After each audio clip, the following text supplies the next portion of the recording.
Fala galera, tudo bem? Sejam bem-vindos a mais um podcast da Grow. Hoje temos uma presença ilustre aqui, um amigo das antigas, Fernando Gea. Não vou contar de onde viemos, vamos falar para onde vamos, certo? Hoje nós vamos falar um pouquinho aqui de estratégias para geração de receita. E a nossa ideia aqui é trazer um bate-papo bem sincero, bem franco aqui, trazer tanto a parte metodológica, mas como também a parte prática e evoluir aí para uma conversa que se gerar, é o que eu falo, né? Se a gente gerar um insight para quem nos vê, já está ótimo. Começando com a pergunta básica e clássica, quem é o Fernando Gea na fila do pão? Vamos lá. Então, basicamente eu fiz minha carreira nas áreas de marketing comercial, né? Comércio em telecom, migro para tecnologia, estou no universo de software como serviços desde 2008, ainda bem que deu certo, né? Porque era uma época que a gente ainda tinha que explicar os benefícios disso, e aí veio as nuvens, né, as grandes clouds, e acho que só acelerou. Já passei por vários perfis de venda, desde as mais consultivas, vendas de impacto, né, experiências ali, né, de marketing mais institucional para a criação de áreas de marketing digital. Eu acho que isso que convergiu da gente poder, né, trocar bastante, não só hoje, né, acho que... Cara, eu fico muito feliz, porque fazia tempo que eu não vi o Gé, a gente se encontrou em São Paulo para tomar uma cerveja, né? Uma happy hour. Daí ele ficou 2 horas contando esta pequena parte da vida. Você ficou uma milionária. Bom, vamos lá, Gé, onde você está hoje, cara? Hoje eu estou com a minha empresa, né? Então estou com a Mind, é uma consultoria voltada à estratégia de inovação, né? Estratégia de negócios e também aceleração de receita e crescimento. Puta, que legal. Então vai bem na pegada da nossa conversa para hoje, que é estratégias aí para geração de receita. Bora. Então, se a gente vai falar de estratégias para geração de receita, a gente começa com estratégia. Estratégia do negócio. Certo? Então eu queria saber, vamos lá, quais são os primeiros passos, né? Vamos já entrar no conteúdo aí. Quais são os primeiros passos para uma empresa olhar, para uma empresa se mexer, para começar a pensar em geração, aumento de geração de receita, growth, voltado à receita, enfim. Quais são os primeiros passos de uma empresa? É sempre aquelas duas perguntas, né? Onde estamos e para onde vamos? Aqui, acho que primeiro é ter muita clareza sobre o que é estratégia, o que se espera dela. Muitas vezes a gente... Em francês, estratégia. Estratégia, mas acho que é bom definir, né? Estratégia, assim, o consenso sobre o que é estratégia para a empresa e para as pessoas que vão estar dentro do negócio. Muitas vezes o que a gente vê é que está cada um tendo a sua estratégia, está cada um, né, remando. Isso eu não estou falando a nível operacional, muitas vezes você tem isso a nível de diretoria, cada um remando para um caminho. Né? Seja por seu interesse, seja por falta de alinhamento, enfim. Então acho que é o primeiro ponto. E muitas vezes a gente começa por olhando o interno, né? Então, lógico, você pode ter ganhos de efetividade e competitividade, mas basicamente você está replicando o que você já tem. Então é muito importante você estar, por mais batido que seja, é foco no cliente, é foco no que a gente visa como o futuro da empresa, para onde a gente vai fazer uma aposta. E acho que isso a gente, na Mind, a gente questiona um pouquinho sobre a separação da estratégia e da inovação. Para a gente não... uma coisa que tem que caminhar lado a lado, não dá para simplesmente você separar a inovação de uma área e deixar ela lá. Né? Então acho que o grande filtro que fica é o que a gente está propondo, né? Acho que até propondo para o nosso cliente, propondo para o mercado, se propondo como empresa, e aí acho que a estratégia, se a gente fosse resumir assim, a gente tem um alinhamento do que é estratégia, é como que a gente coloca então, né, a empresa, o nosso negócio numa posição para vencer. Do ponto A para um ponto B. Do ponto A para um ponto B. Isso tem um tempo vamos falar, um desdobramento de tempo entre o ponto A e o ponto B, mas essa posição ela tem que nos trazer alguma vantagem competitiva e essa caminhada ela vai nos colocar numa posição provavelmente melhor do que a gente está hoje. Quando eu digo posição, a gente vai aumentar o faturamento, vai ter crescido, vai ter novos negócios, novas unidades, então a gente vai ter que percorrer essa jornada para chegar numa nova posição. Quando chega, ela não acaba, né? Ela A gente vai buscar, então, uma nova posição. Dobrar a meta. Dobrar a meta, e assim, né, consecutivamente. O contexto da estratégia, ele muda, né? Ele vai mudando. Entendi. Então, começamos pela estratégia, começamos definindo lá em cima de onde estamos, para onde vamos. E você falou um ponto aí, na sua visão, é primeiro olhar para fora, entender o que está acontecendo, para depois voltar os esforços internamente para a empresa e disso ajustar a rota? Não digo ajustar a rota, mas às vezes assim, você até, desculpa, só seria olhar para fora mesmo. Tá? Não é só ajustar a rota, mas definir a rota. Às vezes, se você começar a estratégia preso ao que você tem hoje, então está duplicando a sua planilha lá. Né? Você coloca a planilha, faz a versão 2025 e aumenta X%. Você está basicamente replicando a estrutura que você tem hoje. Você não está pensando se ela é válida, se ela é válida daqui a 5 anos, se faz sentido continuar construindo aquilo, ou se você precisa abrir uma rota nova. Né? Então, hoje a gente escuta termos como ambidestria, ser adaptável, assim, tem que tomar um cuidado. Tem hora que você vai ser ambidestro, tem hora que você vai ser adaptável, e tem hora que você vai propor alguma coisa nova. E acho que esse é o grande desafio. Né? Então, aí você tem que, a estratégia está no nível mais alto lá, é você olhar o seu modelo de negócio, o que você entrega, e aí sim, como você encosta no mercado, né? Estou falando até em estrutura organizacional, né? Organograma, faz sentido? Eu preciso fazer alguma alteração, né? Eu preciso fazer algum movimento que vai me ajudar. Se eu não estou olhando isso, eu não estou falando de estratégia, eu estou fazendo desdobramento tático do que eu já tenho, por exemplo. E quando você fala quando encosta no mercado, eu vou antecipar um pouquinho, depois a gente volta. Tem a ver com canais de venda, canais de comunicação, marketing. Me fala um pouquinho desses touch points aí. Ou você está pensando conceitualmente? Não, também, né? Também. Acho que como a gente... Primeiro, a estrutura organizacional sob o ponto de vista de áreas. Mas essas áreas, elas estão produzindo algo. Né? Elas estão, vamos pegar uma empresa de tecnologia de software, você vai ter áreas que vão ficar mais voltadas a desenvolvimento do produto, código, mas você tem as áreas de negócio também. Né? E aí sim, eu acho que como a gente encosta e se comunica no mercado, a gente tem as áreas ali do marketing, vendas e customer, e o desdobramento disso em canais. Depende qual que é o esforço que eu preciso para vender, por onde eu vou vender, né? Como que é o meu perfil de venda, então qual metodologia lidera a minha venda, como que eu implemento, como que eu sustento, como que eu gero valor de forma contínua. Então, e aí está acontecendo também, porque muitas vezes a gente se limita a olhar o que a concorrência que faz a mesma coisa que a gente. E a gente não abre esse radar. Então, perfeito. Então, tipo, talvez concorrentes indiretos vai vir te dar uma rasteira muito maior do que o seu concorrente que você está monitorando ali. Concorrente indireto, e a gente tem que tomar muito cuidado com a economia da expectativa e a visão de concorrência da experiência. Então, o nível de comparação que você tem hoje. E com quem? Vamos falar grandes bancos e bancos digitais. Quando começou aquele movimento, né, vamos falar do Nubank e tudo mais. Então, mas você começa, a primeira é essa comparação dos grandes bancos e do banco você conseguindo resolver tudo pelo aplicativo. Os grandes bancos apostavam que os bancos digitais iam falir todos, iam quebrar e não iam conseguir ter operação. Sem agência, o Nubank é o maior. É o maior. Então, sem agência, toda a interação pelo aplicativo, não vai pegar. Opa. Aí vem uma pandemia que é questionada até a necessidade da agência, enfim, a gente não vamos entrar nisso. Agora, aí você tem essa experiência com banco, você tem uma experiência também digital com iFood, né? Então, de repente, você tem um cardápio gigante. Você vai resolver o problema, vou dar um exemplo aqui, com a sua operadora, cara, da internet, da linha, e você passa horas numa central telefônica. O que você questiona?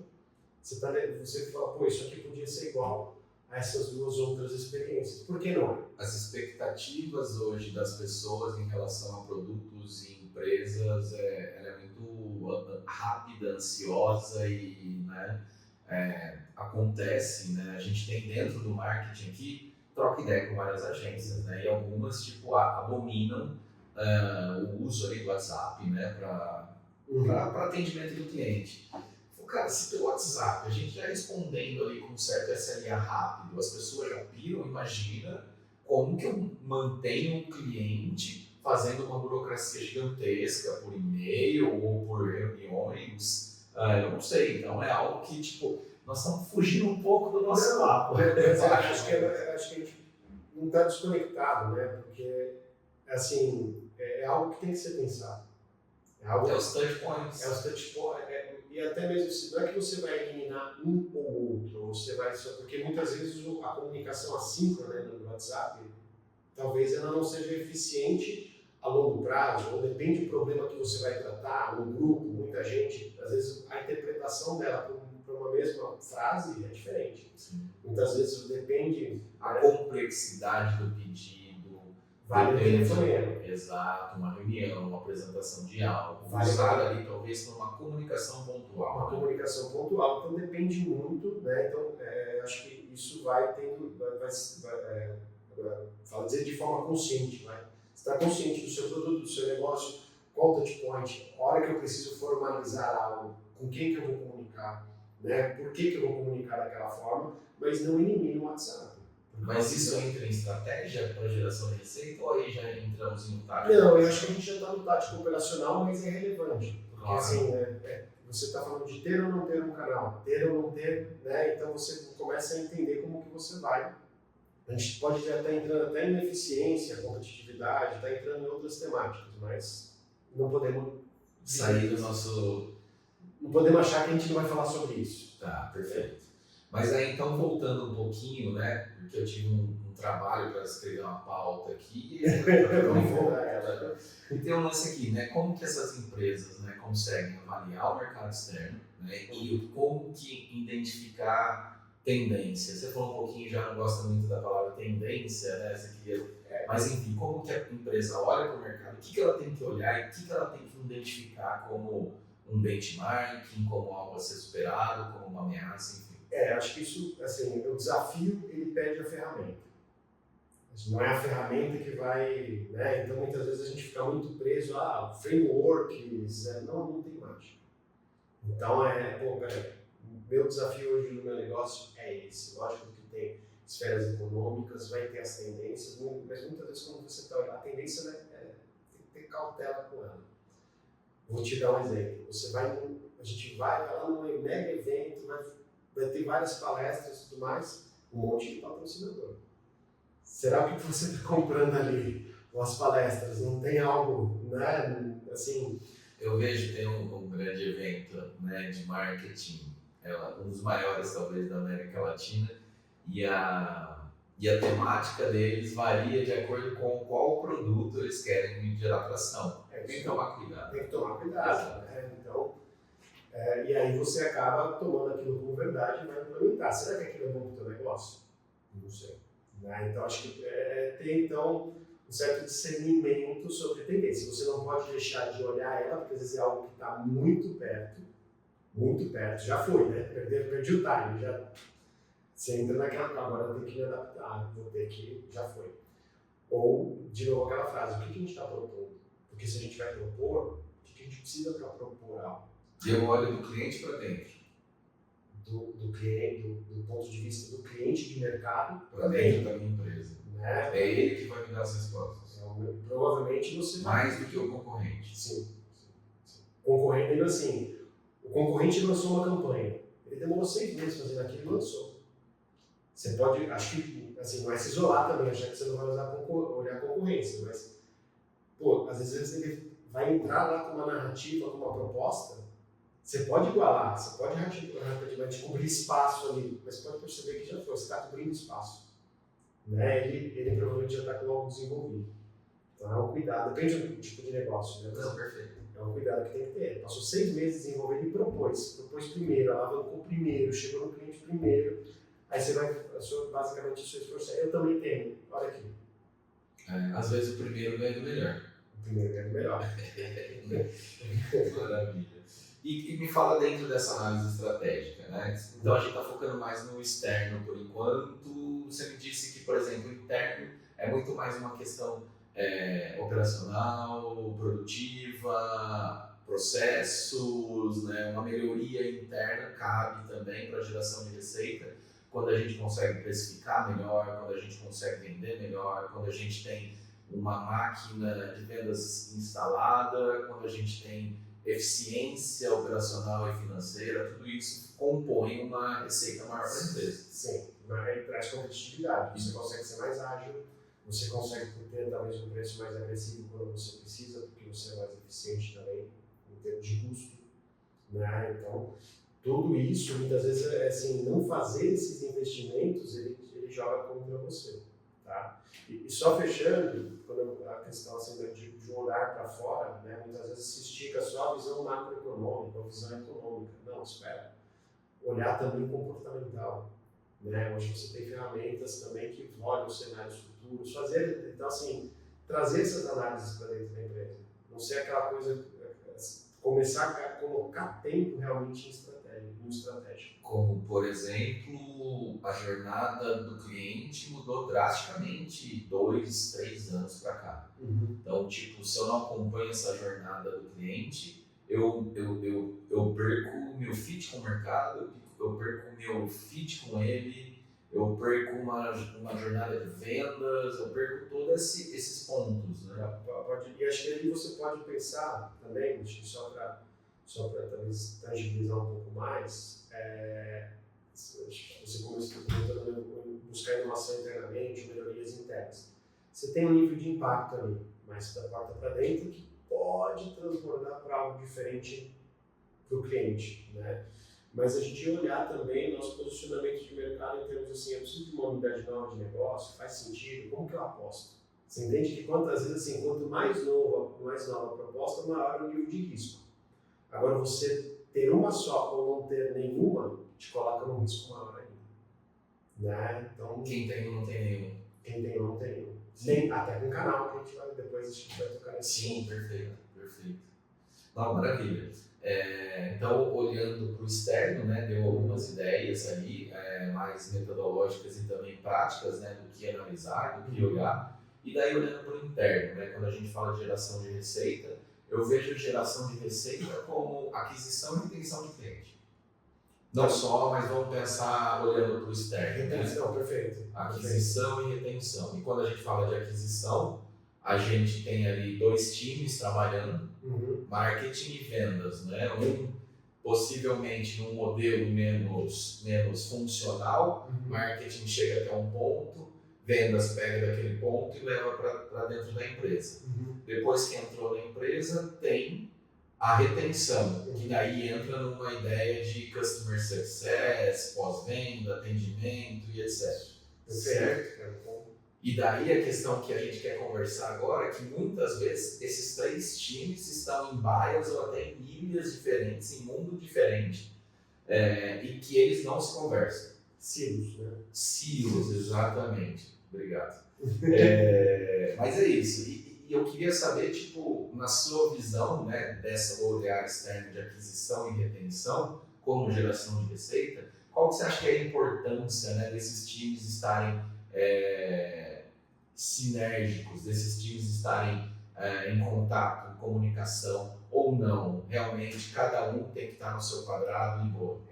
Esse é o grande desafio, né? Mas acho que é o que a gente já comentou no começo do papo, né? Que é os esforços, cada um para um lado. Cada um olhando a estratégia sob sua ótica. Então, e você começa a gerar, assim, tempo jogado fora, desgaste entre pessoas, né? Tudo isso nada disso está agregando ao negócio. O negócio é um só. Então, essa visão unificada, né? Essa visão concisa do que é o nosso negócio, isso vai acabando impactando até nas conversas que você tem internamente.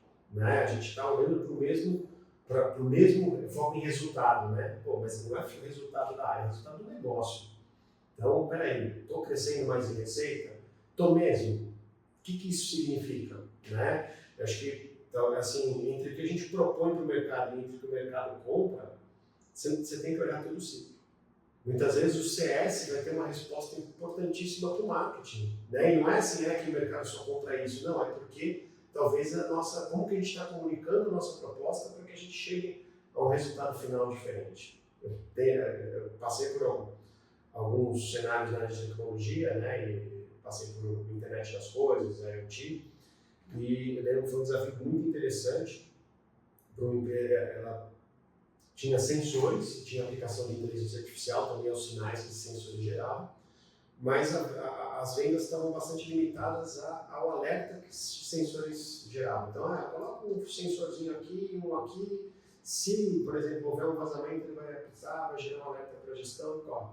Mas não era aquilo que a gente queria. Não era, então, a plataforma tinha muito mais capacidade que aquilo. Então, mas o que foi feito? A gente começou a mudar a proposta do momento zero. Como a gente abordava, o copy, para onde o copy nos levava, como que a gente apresentava, e muitas vezes a resposta não precisava ser na hora. Espera um pouquinho que eu vou compor aqui, entendi o seu problema, deixa eu compor uma primeira visão de solução e a gente volta a conversar. O CS unido com vendas e marketing consegue talvez trazer informações valiosíssimas da proposta de valor do seu produto e do seu mercado e do seu cliente, né? E acho que a gente... Necessidades, dores, objetivos. Como que a gente está encostando no mercado. Como a gente está encostando no mercado. E como que o mercado está respondendo ao que a gente está propondo. É o que a gente estava falando antes até de começar aqui, mas acho que vale trazer. O marketing, ele passa por todas essas áreas. Ele não se restringe em marketing. Não se restringe talvez a geração de demanda e captura, né? Porque ele vai criar esses arcabouços de suporte à venda, seja uma proposta, uma apresentação, vai ter que estar compreendendo o pitch que está sendo feito, vai criar material rico ali, vai criar estímulo para os clientes da base, depende do tipo de produto para ter a recompra ou para avançar no caso, vou dar um exemplo de um software, né? Às vezes você tem um módulo, adquire um módulo, mas você tem espaço para ir crescendo essa receita. À medida que você cresce também, você vai fazendo que o software, vou colocar um termo simples, que ele se espalhe na operação do cliente, tenha mais relevância, aderência, fidelização, se torne mais relevante o negócio do cliente. É mais fácil eu trocar, talvez, um software que emita nota do que um RP. Ele está enraizado, ele está extremamente... E assim, é interessante para nós, como empresas, né, e olhar para a geração de receita, não só vender, mas também se enraizar nas operações do cliente, né? Eu gosto de uma frase que eu ouvi há pouco tempo e eu mencionava bastante, que a Grow é um braço de marketing das empresas. E, cara, eu vi que isso é muito ruim. A Grow tem que ser o braço, a mão e o cérebro, principalmente. Então, né, olhar para a inteligência de vendas, inteligência de marketing, e daí sim o operacional a gente desenvolver também de acordo com isso. Então, voltando, né, quando a gente olha para o que a gente está falando, a gente só consegue grow, né, hoje no papel de marketing dentro das empresas se a gente está junto com vendas ali, sabe? Se a gente está junto, se a gente está pegando pelo menos um feedback, um SLA ali, um acordo entre os times, né? Que eu gosto de falar que a Grow co-cria com os nossos clientes. E daí disso, quando a gente tem essa sinergia com vendas, quando a gente consegue transformar marketing em vendas num time de aquisição, as coisas mudam, porque a geração de lead, ideias, tá, Gé? Só para a gente trazer aqui, depois nós vamos falar um pouquinho em canais. Eu descubro termos, eu descubro palavras-chave, eu descubro como o mercado olha para um produto lá em vendas. Sim. Por exemplo, tem um cliente nosso que ele tem um produto que é uma inteligência artificial para gerar balanços patrimoniais. Ele transforma o balanço em papel, enfim. Planilhamento de balanços. Onde eu ia conseguir entender essa palavra planilhamento? E eu só consegui captar porque eu entrei em várias reuniões de vendas e fiquei anotando um monte de termos, um monte de coisa. Cara, tá voando. Porque a gente conseguiu entender o mercado. Clientes que não têm essa sinergia com o marketing e olham para marketing como um braço e não como o cérebro, a gente não tem tanta atração. A gente vira uma agência de criação de peças táticas e operacionais. Provavelmente, posso falar assim, é muito legal te ouvir trazer isso. Eu já usei os dois chapéus, né? Então eu já naveguei no marketing, já naveguei em vendas e campo mesmo e relacionamento. Então passei ali, quando eu te ouço falar isso, é assim, talvez a visão de desdobramento da estratégia está limitada, né? Ou a linha de estratégia ela também está limitada, ela não precisa ser. Uma coisa é se a gente discutir assim, eu consigo diversificar meu orçamento, eu consigo alocar meu orçamento dessa forma, por porte da empresa, no momento, mas então o que eu preciso fazer para alavancar isso? Então, até internamente, né? Como que eu olho para estar preparado internamente para pôr essa bala no mercado? Às vezes depende da estrutura da empresa, os níveis organizacionais, eu já falei isso para mais de um amigo meu em conversas, né? Às vezes a estrutura tem um diretor, mas não tem ali no meio do caminho um gerente, um coordenador. Então, assim, espera. E às vezes a pessoa migrou, né, para uma empresa que tinha. Então, se você não olhar essas camadas, você não compreende o seu papel. Então, você está com o diretor, você tem que dar direção para aquilo, mas você também vai começar a navegar numa camada gerencial. Você tem que ter leveza para aquilo, até que você possa alavancar e trazer essa figura. Ou você traz a sua equipe também, prepara a sua equipe, ou busca uma equipe um pouco mais preparada para ocupar esse espaço e a operação conseguir rodar naquele momento. E até entender o que está sendo desenvolvido, né, entre os times. Não conseguiríamos, por exemplo, de marketing, conversar com vendas se a gente não conhecesse CRM, cadência, framework, playbook. Eu acho que você trouxe um ponto importante aqui, justamente essa linguagem unificada. Né? Vamos falar sobre CRM, sobre a mesma ótica.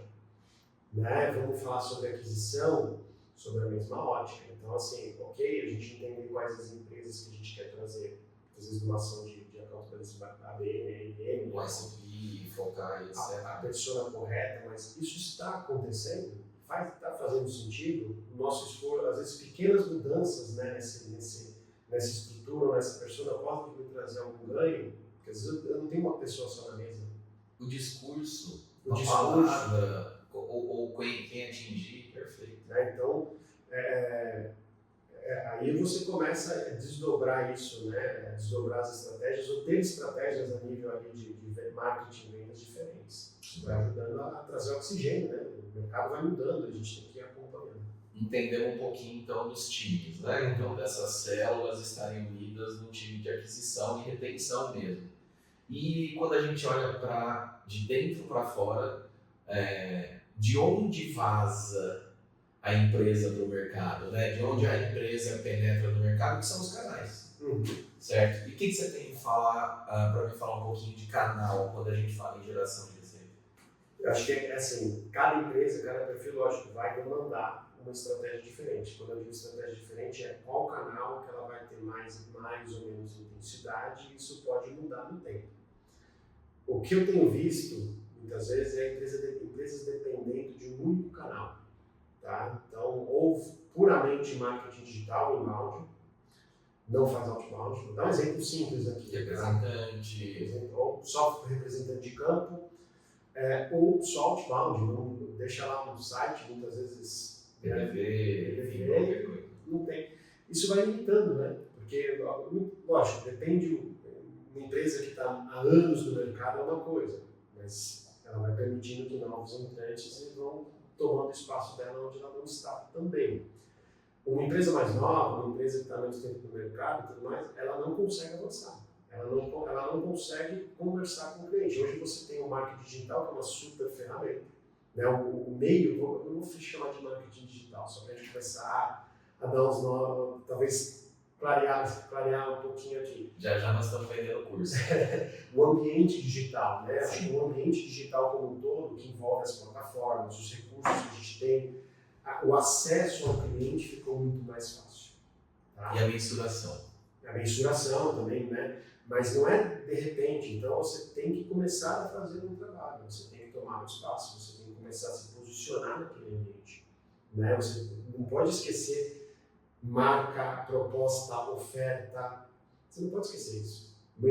Simplesmente esquecer o 4Ps, trocar 4Ps por ICP persona. Não, às vezes trabalhar com essas ferramentas mais tradicionais. Posicionamento, discurso, onde eu quero estar, como eu quero estar, e principalmente, né, olha eu te cortando, desculpa, e principalmente uma unificação do que eu quero dizer em todos esses canais. Eu não posso falar aqui, B aqui, né? Sim. Eu posso, por exemplo, ter ações diferentes para públicos diferentes, mas não ser discrepante no que eu converso dentro desses canais, né? Como que eu trabalho esses canais, né? Eu vou trazer um ponto aqui, mas acho que não vale, talvez hoje a gente vale, isso dá espaço para outro bate-papo, mas ainda existe muita confusão entre branding e posicionamento. Ah, sim. Você precisa ter os dois. Lógico, cada negócio tem o seu nível, mas se você não souber se posicionar como negócio, começar a ter uma comunicação clara, opa, pode dar problema. Né? Então, ou você pode estar perdendo o mercado. Né? Tá, agora, só para a gente não perder o fio também, a visão de multicanalidade. Né? Então, você está em múltiplos canais, aí vamos pensar em estratégia. Se você só está em um, vamos pensar no outbound, né? Vou fazer outbound por e-mail e por ligação e virou modo social selling. Você tem que tomar cuidado para não virar o chato da rodada, né? O panfleteiro do LinkedIn. Então, assim, isso desgasta, cara. Você vai desgastando o canal. E aí vai todo mundo para lá. Caramba, será que meu cliente só está lá? Né? Será que ele vai ver a minha mensagem lá no tempo que eu espero que ele... Né? Cadência múltipla e tal. Legal, mas se você só tem isso, então você imagina assim, você está mirando naquela pessoa para outbound. Você está dentro lá de um espaço de tempo, mandando e-mail, mandando mensagem do LinkedIn, ligando. Lógico que vai ter êxito, né? Tem como ter êxito nesse processo. Você terminou o ciclo com quem você não teve êxito. Mês que vem você vai fazer tudo isso de novo? Você vai mandar o que de novo para ele? Espera. Né? Então, vamos colocar ele em outra cadência, ele se interessou, às vezes foi uma oportunidade que o cliente não estava preparado. Falta um pouco da educação de mercado, falta um pouco de entender meu produto, falta um pouco, talvez, de ele... Resumindo, onde ele está na jornada? Eu estou só tentando pegar quem está no final da jornada. Isso. Tem aquela pirâmide de Chet Holmes lá, que só 3% das pessoas, né, que você está preparado ali para o seu produto. E os outros 97%? O que eu faço com essa galera que tem potencial? É exatamente isso. Esses 3% eu gosto de gerar essa prática que estão procurando ativamente. Ou seja, tem gente que nem procurando está. E ele te abre uma oportunidade. Às vezes você gosta uma oportunidade, você consegue engajar o cliente, ele entende que precisa, depende do seu produto e tal, e ali as coisas acontecem. Mas quando não aconteceu, ou o custo de transição não estava previsto no orçamento, você faz o quê? Daqui a um ano ele te esqueceu. Exatamente. Você começa de novo. E volta um pouco no que a gente está falando dos touch points. Se a gente tem touch points para esse cara, não só de venda, mas também com conteúdo, com ajuda, com dicas, ideias, o que for, né, de conteúdo ali, pô, esse cara vai estar, você vai estar na mente desse cara. É isso aí. Você vai estar ali e um cold call deixa de ser um cold call. A marca começa a falar com ele. Exatamente. Então, é aquela marca que me resolve aquele problema. Eu posso não ter orçamento para ela hoje, mas no meu planejamento estratégico que começa agora, eu vou alocar no meu orçamento. Você começa até a surgir mais vias de assunto ou de proposição junto do cliente. Você começa a compreender, legal, entende? Então agora a gente não consegue avançar, posso então retomar, quando que vai acontecer esse evento X, me retoma aqui, né? E aí, mas e nesse gap? Tudo pode mudar, em 3 meses muita coisa muda, mas você continua, né? É necessário, você não pode estar isolado. Por isso que são importantes a multicanalidade, né? Para tentar chegar na omnicanalidade, né? Aí já acho que é um passo, né? Talvez já é um passo maior, mas essa experiência mais fluida, né? E também, se ela te acionou pelo WhatsApp, pelo telefone, a gente está falando em não desgastar a marca, né? Então, começar um atendimento do zero toda vez que você se conecta com uma empresa, será que com o nível de ferramenta que a gente tem hoje, pode não fazer mais sentido? O nível de recurso que a gente tem para tudo. Sim. Né? Acho que assim, pode não fazer sentido. E nada, só para finalizar esse tempo de canal, nada mais chato do que uma comunicação fora de hora, fora do time, fora do budget, fora da necessidade, fora da minha do meu momento ali, enfim, muita coisa, né? Tem até algumas empresas grandes aí do mercado que estão sendo taxadas como extremamente chatas porque os consultores estão ligando, tipo, em horários que você fala, mano, não, né? Não faz sentido. Eu recebi uma ligação domingo, 12:30, e eu falei, desculpa, mas eu tô almoçando com a minha família, ainda tento, né? Tipo, daí o cara falou, não, mas é rapidinho, deixa o macarrão aí que é uma ótima notícia. Essa brincadeira, né? Você mandou essa? Mandou essa? Não. Mandou essa? Não. Tá bom, obrigado. Enfim, Jainha, vamos lá, vamos seguir aqui quando a gente falar, né, da implementação de um processo, né? Seja de arquitetura, de receita ou revenue operations, né? De operações de receita. Cara, conceitualmente, né, o que você tem a me falar dessas duas frentes, cara? Tá. Não, vamos lá. Acho que primeiro eu vou dar um passo atrás, tá? Vamos falar assim, a gente tem que parar de confundir processo com framework e, por exemplo, vou dar um exemplo. Funil de vendas. O funil de vendas não é o seu processo, ele é um elemento. Mas o processo não pode ser taxado como puramente as fases do funil. Dentro das fases, lógico, tem um raciocínio e um processo a ser seguido. Tá? Então, quando a gente começa a ver essa sopa de letrinhas que está acontecendo, né, isso vai confundindo a cabeça do cliente, vai confundindo, né, vai gerando aquelas coisas aquela ansiedade, eu não tenho, eu preciso ter, enfim, né, tem outra sopa de letrinhas só com essas fear of missing out, fear... Eu lembro na época que o growth marketing chegou como resolução de todos os problemas, né? E daí eu fui apresentar uma proposta, e daí eu apresentei lá, né, daí o cara falou, tá, mas não tem growth aqui. Eu falei, não, mas tudo isso é growth. Isso é ótimo, né? Mas todo esse, primeiro a gente implementa o arroz com feijão, primeiro a gente cria a multicanalidade, a gente testa os canais, e depois a gente entra com growth. Ah, mas então você não faz growth? Então, cara, todo mundo que olha para canais, ações, resultado e volta e implementa uma hipótese nova é growth. São essa sopa de letrinhas que agora estamos em geração de receita e depois vai ser uma outra. E o mercado ele se recicla dessa forma, né? Já nós vamos entrar em inteligência artificial, que é um tema que, cara, se não falar aqui, a galera fala, pô, esses caras falaram, não estão fazendo nada disso. Exato. Então é isso, essa sopa de letrinhas eu concordo que existem as fases. Né? E acho que a gente tem que dar um passo atrás, esse exemplo seu, acho que você trouxe foi muito legal, porque para a gente falar em growth, a gente tem que amadurecer algumas coisas. Tem negócio que não está pronto para trabalhar growth marketing. Por quê? Porque ele tem que dar um passo atrás e implementar essa estrutura, essa arquitetura para poder ter estratégias de growth para um canal, para o outro, né? Fazer teste, hipótese. Então, por isso que também, né, acho que métodos ágeis começou a entrar, fazer parte de marketing, fazer parte de vendas, né? Então acho que isso começou a entrar no vocabulário. Então só para a gente entrar na sopa de letrinha aqui, né? Então a gente começa a ouvir muito sobre RevOps, né? Principalmente no universo de tecnologia, onde eu transito, né? Então essas empresas de software como serviço, então essa receita ela começa no marketing, né? A gente começa já a falar não já naquele funil. Começa não, né? Já vem sendo bastante falado, não, mas o funil de pé, o funil de ampulheta, com a visão da jornada, né? A aquisição e depois a expansão, acho que é um raciocínio muito bacana. E começaram então a ter a posição do CRO, né? Do Chief Revenue Officer. Nunca tão falado de olhar do CRO, né? CRO. Exatamente. Então acho que o mundo tech, o mundo de software, ele começa a trazer isso e isso vai sendo aderido em outras esferas. Não que grandes empresas, já até de indústria, eu já vi, sabe, tem as áreas de sales ops. Mas acho que o conceito de revenue, né, de receita, essa visão contínua da receita, é algo que vai ter esse guarda-chuva do marketing, de vendas e de CS.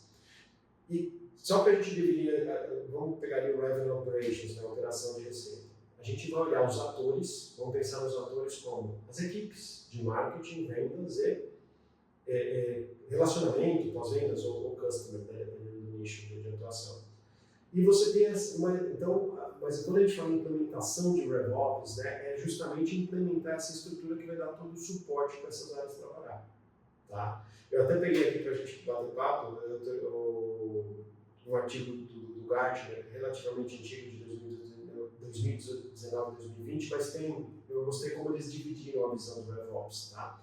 E eles classificam ali como modelo operacional, e ele é. Então você adota um modelo operacional de RevOps que vai ter que ser sustentado por estratégia, processos, né, esses processos fim a fim. Tem o ponto de workflow, né, isso que eu achei muito legal, separa processos de workflow, porque o workflow a gente está começando a falar dessa interação ao processo, automação de todo o ciclo. Então você tem pontos de automação, de fluxo de informações, né, para então gerar dados. A gente começa a ter uma visão data-driven de todo o processo. E análises, insight, né, então tudo suportado ali por tech, mas não se limita a isso. Tá? Tem um termo que vem sendo usado que é o enablement. Né? Então você garantir que essas equipes estejam aptas, tenham os recursos e consigam operar. Então o RevOps ele vai olhar tudo isso. Já vi muita coisa, cuidados assim, então não tornar isso operacional demais. Não delegar isso basicamente com uma visão de BI, não é. Você tem que ter alguém olhando ali, tudo bem ali. Se você não tem um CRO, ok, mas você tem que ter um gerente de marketing, um gerente de vendas coordenando isso da forma adequada. Não implementar como se fosse uma tecnologia e virar as costas e cuidar de outra coisa. Você não pode, você não pode delegar a camada da estratégia. Você não pode delegar a visão de negócio, porque senão assim, o tempo de maturação é muito longo. É doído. Você começa a tomar umas decisões ali sem um alinhamento estratégico. Tipo, sabe, você olha o comportamento do dado e você toma ele como verdade e simplesmente vai tomando ação e aí não era bem aquilo. Tá, tipo, vamos pensar. Hoje atendemos 10 clientes e 8 não atenderam o telefone. Hoje. Para de ligar. Para de ligar. Uma verdade que ninguém atende o telefone. Sim. Né? Você pegar no nível operacional e olhar só dado. Né? Você não questiona. Você não questiona se é uma característica do momento, se é uma característica do nicho. Às vezes você pega lá, é um nicho específico. Né? As pessoas, esse nicho aqui provavelmente tem muita gente remota, enfim, não sei. Talvez eu não vou o melhor exemplo, mas assim, você não questiona você não está fazendo perguntas para aquele dado. Você simplesmente estica ele. Né? Põe na operação, faz essa parte de processo e automação do que for, gera essa comunicação entre os times e esses canais para realmente criar operações de receita, né, que é o nome, né? E daí disso, se você não tiver essa estratégia, a camada estratégica que é a arquitetura de receita, é isso? Não. Aí, assim, só para a gente talvez definir um pouquinho, eles caminham juntos, tá? Acho que uma coisa é o modelo operacional, vamos pensar em RevOps, ele vai dar sustentação e vai começar a criar essa inteligência de negócio através dos dados, né? Isso vai ajudando a gente a fomentar treinamentos, que tipo de método que a gente vai usar, como que a gente vai treinar a equipe comercial, como que a gente vai fomentar, como que a gente vai estimular o cliente, como que a gente vai apoiando então os atores, que são as áreas de marketing, vendas e customer, tá? a fazer essa geração de receita. Então isso é o modelo operacional. Quando a gente começa a olhar a arquitetura de receita, eu acho que ele está num nível sim mais estratégico, né? Mas eu vejo ele mais assim como uma abordagem estratégica que visa a maximização da receita da empresa. Então ele vai olhar o modelo de negócio, ele vai olhar, né, as linhas de go-to-market que você implementou, e eu estou falando as linhas no plural. Se você só tem uma, pode ser assim. Quem tem um não tem nenhum. Quem tem um não tem nenhum. Entendi. É muito mais a parte estratégica ali, de desenvolvimento do negócio, não só dos canais, pessoas, operações e ações, de playbooks e o caramba. Vai desdobrar isso, mas isso. ali acho que eu gosto muito do material da Winning by Design, né? Você sabe muito bem. Sim. Mas eu acho que eles estão trazendo uma abordagem para a arquitetura de receita, até uma visão até mais científica mesmo, assim, a imersão nos dados, ver o comportamento de curvas, né? Então é uma abordagem mais densa, mas acho que vale muito a pena. Principalmente agora uma vez que você tenha dados. Né? Então, pequenos ajustes que podem me fazer mudar a curva da minha receita de uma forma significativa. Muito né? legal. Linhas de olhar isso como um processo mesmo ali, né? De linhas de go-to-market, o que significa cada uma, olhar ali, como que você olha as métricas, porque não é olhar, então muitas vezes a gente fica muito cego a métricas financeiras, que são importantíssimas, mas você também tem que começar a olhar métricas de performance, você tem que olhar métricas que vão impactar as métricas financeiras, e se você não olhar elas, você pode estar cego perante o mercado. Né? Então, assim, não te traz uma visão tão clara do que, né, de onde apostar. Então, perfeito. E daí quando a gente fala, né, em relação a processos que podem ser implementados e automatizados, ou seja, se tornando mais produtivos e colocando talvez as pessoas para olhar para uma análise de dados onde temos dados estruturados já. Cara, então essas duas coisas eu penso já que quando a gente tem processo que pode ser automatizado, ganhando produtividade, quando a gente tem dado que pode ser analisado e retroalimentando, se eu jogar uma tecnologia aqui dentro, essa tecnologia pode me ajudar em tudo isso. Temos algumas ideias, né, que agora a inteligência artificial, né, generativa ou não, né, quando a gente já fala um pouquinho, ela pode trazer uma ajuda significativa em todo esse sistema de geração de receita. Desde a ajuda na criação de um playbook, desde a ajuda na criação de um roteiro novo de impacto, a gente colocando os dados ali do que veio de objeções, por exemplo, até ajuda na análise de dados, na análise de perda de clientes, de perda de negócio, enfim, né? Como que você vê hoje o papel e também o resultado da IA dentro desse rolê de geração de receita? Eu acho que a gente está numa curva de aprendizagem, tá? E a IA não é nova. Então, eu acho que, lógico, a IA generativa ela trouxe capacidades muito interessantes, principalmente no processo criativo, né? Assim, quando eu falo processo criativo, é na hora que você vai produzir uma copy, vai produzir conteúdo, ou até apoiando, né, essas sugestões de pedir 10 sugestões ali para prospectar negócios. Então, ele acelera muito esse processo. E quem domina ela consegue já criar materiais ricos, já consegue fazer tem um nível ali de criação muito acelerado, né? E não se restringe a texto, né? Então, a visão do generativo. Só que a gente tem que tomar certo cuidado de não achar que ela vai resolver todos os nossos problemas, né? Então, ali, acho que a visão, quem cria mesmo, né? Quem cria algo novo, quem questiona, é uma capacidade humana, né? De olhar, então, assim, não simplesmente delegar para a IA e aceitar tudo que ela trouxer. Então, só para ficar claro, da mesma forma que quando a gente fez a transição para o digital, houve muita adaptação. Então, as pessoas vão pensar que tiveram que se letrar digitalmente.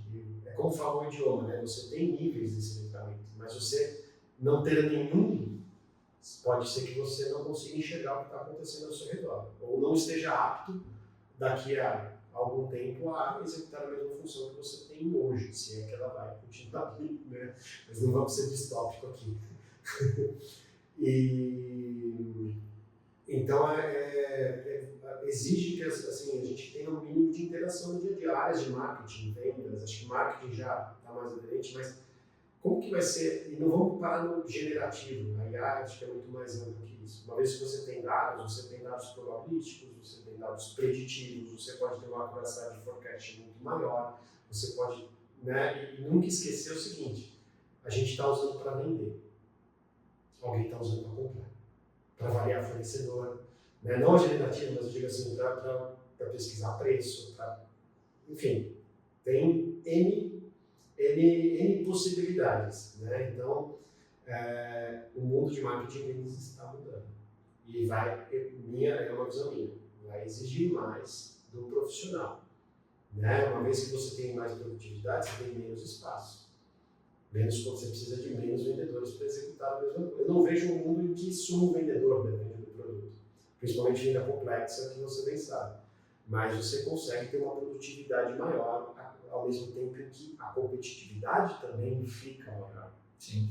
Né? Então, eu vejo, por exemplo, o papel do SDR, se não mudar por completo e deixar de existir, na verdade, se não deixar de existir, mudar por completo. Hoje eu vejo, né, tecnologias e hoje eu vejo aplicações e eu vejo até a IA, né, implementada junto com canais como WhatsApp, e-mail e o que for, né, por APIs, enfim, coisa que a gente já desenvolve aqui. Tirar o papel de um SDR que faz só uma qualificação inicial de um lead, de um prospect, né?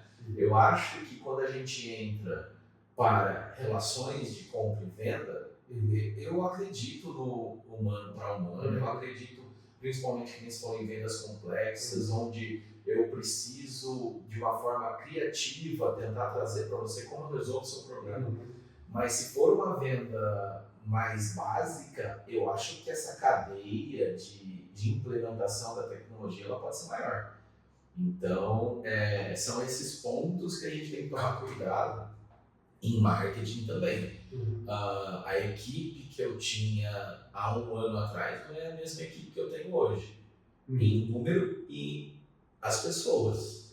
E quem consegue hoje trabalhar, né, com inteligência generativa, principalmente, né, nas camadas ali, tanto de desenvolvimento de algo, curadoria para saber o que você quer, entender o que volta para você, ajustar e aplicar.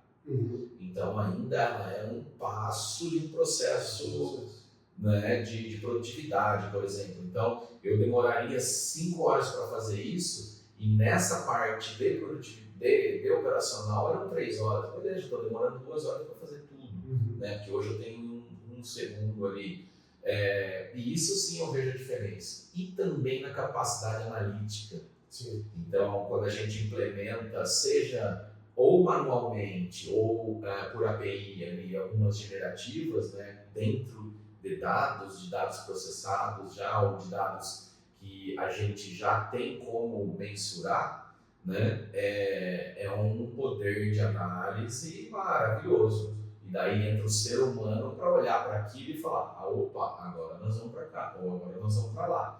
Né? Entender, por exemplo, jogar a gente faz muito isso aqui, jogar relatórios dentro ali de chats, dentro de conversas únicas, né, daquele cliente, e eu conseguir ter uma noção do que está acontecendo em 6, 8, 10 meses, fazendo perguntas simples, tipo, como está o CPL do Google Ads desse cliente de 6 meses para cá?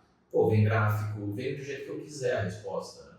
Então isso é interessante, como usar é interessante, né? E o que fazer com esses dados aí é o ser humano. E o questionamento, né? Assim, o questionamento não de forma a duvidar, mas o questionamento assim, opa... Não, tá errado. Esse não saiu de 40 centavos para 400 reais. Esse seria o questionamento de olhar, mas peraí, será que é só isso? Por que saiu desse valor? Por que aconteceu? Que palavra então que está concorrendo que eu não estou vendo? A gente não consegue imputar todos os dados lá. Porque não vai ter. Pode ser que não vai ter. Não vai ter. Então, assim, a gente olhar e ter essa análise. Então, o generativo ele gera, né? Ele, a partir do que ele tem, do que ele já compreende, são cálculos matemáticos que vão gerar os textos. Então, ele vai alocando as palavras, palavra a palavra, ou vai criando a imagem de uma forma, né? Mas a gente não pode esquecer que quem imputa novos dados, ou quem cria, o poder de criação, de imaginação ainda é nosso. Imagina, acho que, vamos falar, usar o termo imaginação mesmo. Né? A gente ver as coisas de uma forma diferente, ver sobre outro ângulo, perguntar como seria. Então, a estratégia não é você simplesmente você ter certeza de algo, é justamente trazer pergunta não. Sabe o que eu acho da IA, né, generativa? Até deu um estalo agora na minha cabeça. É você entender e você compreender ou conseguir enxergar o que você quer lá no final.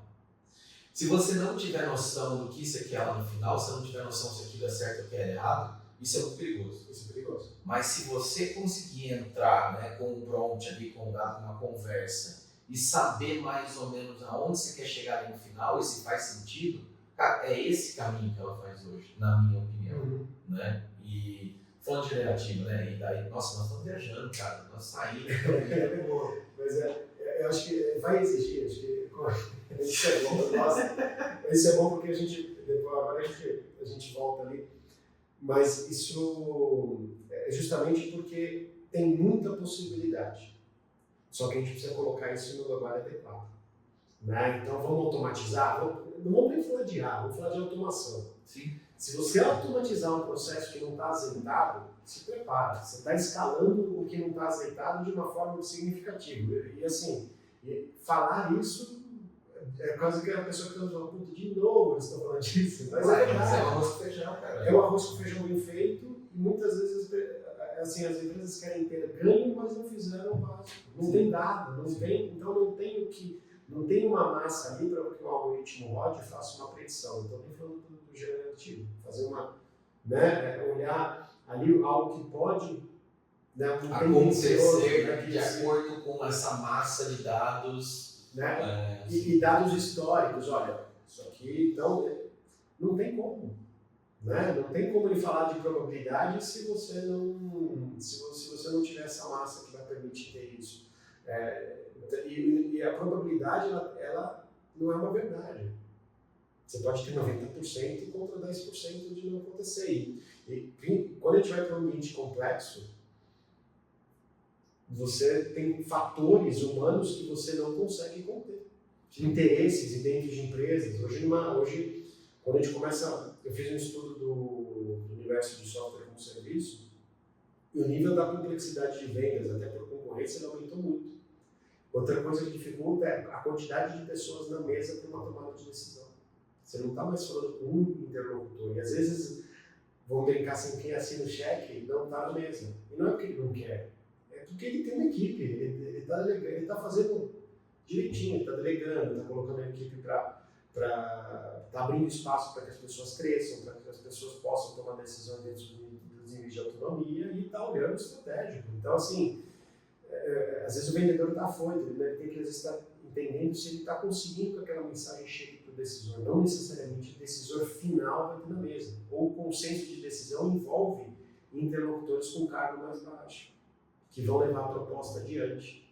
Então, se você não analisar sobre esses aspectos e entender que, aliás, às vezes não vai conseguir cobrir tudo isso, né, você pode gerar expectativas ou não é nem expectativas, é dar o papel errado para o que você está implementando, né, dentro vamos falar do stack técnico lá, né, do stack de tecnologia que você vai ter. Você pode estar dando o papel errado. E aí você está deteriorando o seu processo. Então, essa sopa de letrinhas é cruel. Né? A IA trouxe muito mais. Vou mudar um pouquinho de assunto, mas eu vou provocar aqui. Eu estava vendo uns artigos de marketing falando então que a jornada do cliente não é mais linear. Eu li e falei, mas ela nunca foi? Não, nunca foi. Como que? Eu também pensei que ela nunca foi? Que o funil de vendas não é mais válido? Espera, porque não é mais linear, mas nunca foi. Você não controla a experiência, você só estimula ela. Você só controla a experiência, é intrínseca a quem está passando por ela. Tente estar presente aonde esse cara buscar. Então você faz um estímulo que vai criar uma experiência. Mas você se faz presente, gera um estímulo e também busca tentar gerar uma demanda. Então, você que já vivenciou a construção de conteúdo, né? A gente vai vendo. Então o cliente vem por aqui, a gente vai começando a tentar interpretar o porquê que ele está consumindo aquele conteúdo e por que ele está de forma recorrente transitando naquilo que a gente está produzindo. Perfeito. Então nunca foi linear. Então me assustou quando eu vi, falei, caramba, por que estão falando isso, né? E é cada vez mais fluida, é cada vez mais, cara, tem muita coisa nova, as gerações, né, essas ideias de que, tipo, as novas gerações vêm com novos hábitos e etc. Eu acho que é algo que é mais fluido do que isso, né? Uhum. Tem até um artigo do Peçanha falando sobre geração Z, que, enfim, é muito doido, né? Quando a galera de uma geração chega no nível de pagar os boletos e chegar a cargos e tem voz, classificam uma outra geração como diferente, pior, mais fraca, né? Isso não acontece, né? São coisas diferentes para mundos diferentes e adaptações diferentes. Isso é um desafio para a estratégia. Sim. Nunca se teve tantas gerações no mesmo ambiente de trabalho. Porque você tem a nova geração chegando, mas você tem uma continuidade de carreira para um pouco maior hoje. A pessoa não está se aposentando, né? Ela está continuando a trabalhar. Então você começa a ter um número de gerações ocupando o mesmo espaço. E internamente, e no mercado também. No mercado também. Você tem no mercado e dentro da empresa. Eu me assusto quando eu vejo assim, a gente compara as novas gerações. Tipo, a geração, é assim, o que a gente fez que a gente não preparou esses caras? Ou por que a gente não tem rota de preparar? Né? Talvez por vivências minhas, eu fui muito feliz com a minha entrada no mercado, né? De estágio, efetivação e tudo mais, a forma como que foi conduzido o programa de estágio. Então, mas quando eu olho, eu questiono para ele, mas por que a gente, o que a gente fez de errado? Não é quem está chegando, é quem está ocupando, tem que fazer, cara. Sim. A transição. E também não sei se existe algo realmente errado ou se as coisas mudam numa velocidade muito maior do que a gente está preparado. Tem as mudanças e eu acho que é o tanto que a gente vai sendo informado sobre elas. Tanto que aquilo vai estar mudando tanto. Espera, o que mudou tanto assim? Todo mundo tem boleto, todo mundo tem que pagar boleto. A geração, lógico, ela se importa, tem uma perspectiva de valores, mas no fim do dia elas estão mais aptas a canais diferentes. Mas no fim do dia todo mundo quer ter êxito. Tudo bem que tem novas profissões, mas fugir da dor em busca da realização. Eles buscam realização também, assim como as gerações anteriores, enfim. Talvez menos consumista, talvez com mais consciente. Mais consciente, exato. Né? Chega de viajar, pelo amor de Deus.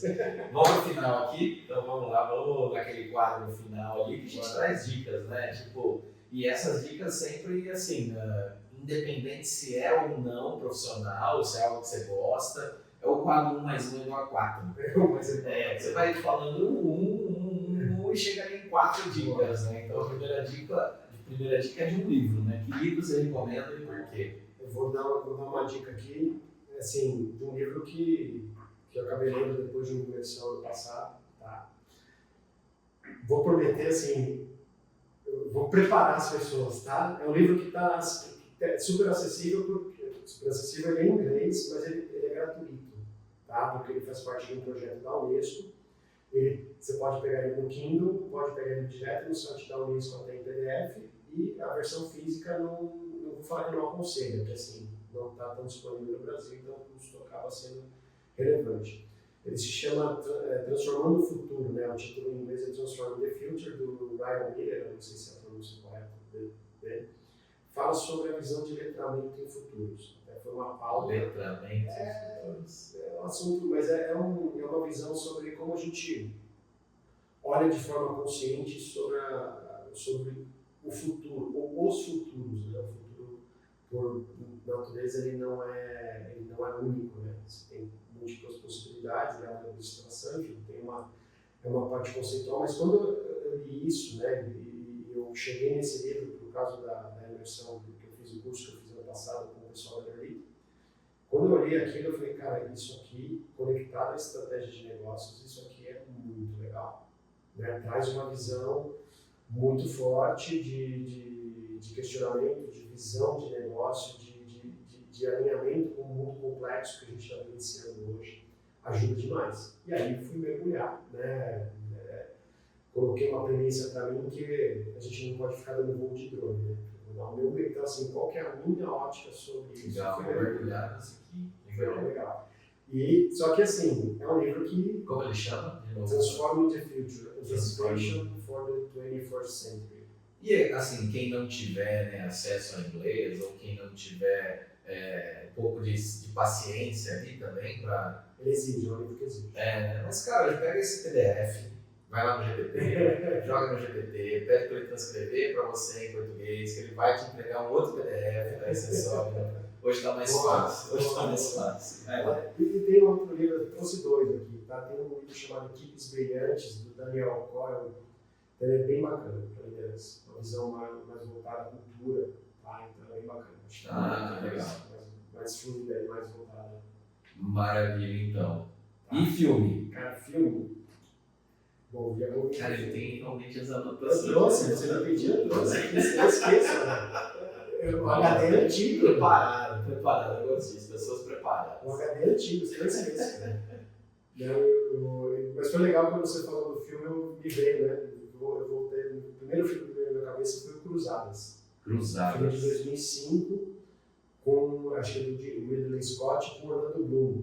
E é muito legal, assim, é um filme que eu assisti várias vezes e me chama muito a atenção a postura de liderança que esse cara tem. Um cara que na história lá ele vai ter que estar à frente do exército, mas na época das cruzadas, onde você vê aí vários povos, várias culturas diferentes interagindo, né? Então tem as posição de uma ideologia, de colisões, tem que acreditar muito naquilo e ir para frente, pular na espada. E assim, é o cara que estava à frente. Ele não liderava lá de trás, ele estava à frente. E a postura entre os líderes, né? Entre os reis, assim, né? Antes da guerra, as motivações do... Eu nunca assisti, mas eu já vi esse filme, eu nunca assisti. Eu não gosto muito de filme épico, assim, mas eu vou assistir, Bacana. Bom, partindo agora aqui para um podcast. O que você indica? Eu vou oscilando, tá? Nossa, eu também, cara. Cada hora eu tenho um, falo, não, ouve esse aqui. Daí chega lá e fala, não, tem esse aqui agora. Até porque às vezes eu prefiro o livro do que o podcast. Eu sou ao contrário. Eu acho que a gente estava falando sobre TDAH, não diagnosticado, que a gente já se diagnosticou, autodiagnóstico, enfim. Eu consigo muito mais absorver informação ouvindo do que lendo. Mas assim, eu tenho, para vendas, né, eu acho que um bate-papo fluido tem um conselho do Flávio Augusto. Isso que eu falo, não vem com receita previsível, não vem com a previsibilidade aqui, não. Eu vi outro papo de corredor, assim, eu vi o cara questionando o livro Receita Previsível. Eu falo, volta a ler, vai ler de novo. Para mim, acho que é que as pessoas querem justamente achar que é o que a gente falou. Né? Dá o clickbait. Querem colocar um negócio aqui e sair a fórmula mágica, né? Ou falar alguma coisa para sair como guru, né? Mas enfim.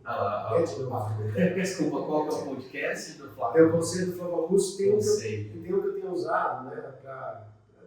Às vezes, como a gente está muito na próximo marketing, vendas, negócios, mas a parte de finanças também, para dar uma reciclada, né? Para ir, né? Para estar sempre ouvindo. Eu tenho ouvido o Coiscast. Coice de coice. Legal. É na lata. Então lá tem da Excellence, que é uma consultoria de turnaround. Então eles pegam empresas numa situação, né, difícil e são especializados nisso. São caras ali que eu vejo como alto nível e não tem papas na língua, né? Não tem firula. Tá? Então eu gostei do tom do podcast. Eu tô até com medo da próxima, que é música. Vamos lá.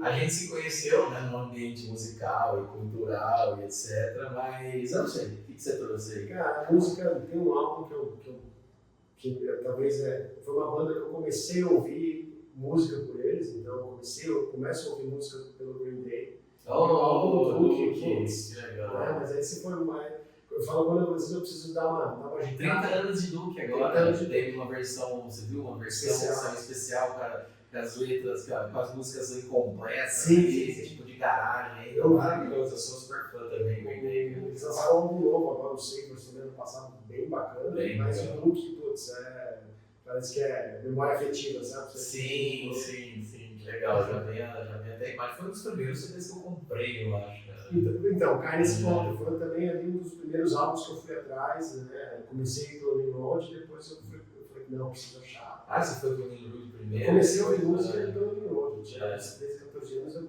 caramba, né? Comecei a ouvir. Algo que é melhor. E aí eu falei, não, eu quero, deixa eu entender. Aí você vai, né? Mas aí, cara, quando você começa a ouvir Bad Religion, Rancid, tudo coisa... Legal, do FX. Do FX. Vamos, beleza. Não, massa, meu gosto também.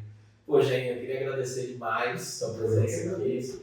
Eu nem sei quanto tempo foi, cara, mas foi bastante tempo que a gente tem material. Obrigado pela visita, obrigado pelo nosso papo aqui. E é isso, galera. Espero que vocês tenham curtido mais um episódio. Você chegou até aqui, cara, muito obrigado mesmo por ter chegado até aqui no nosso conteúdo.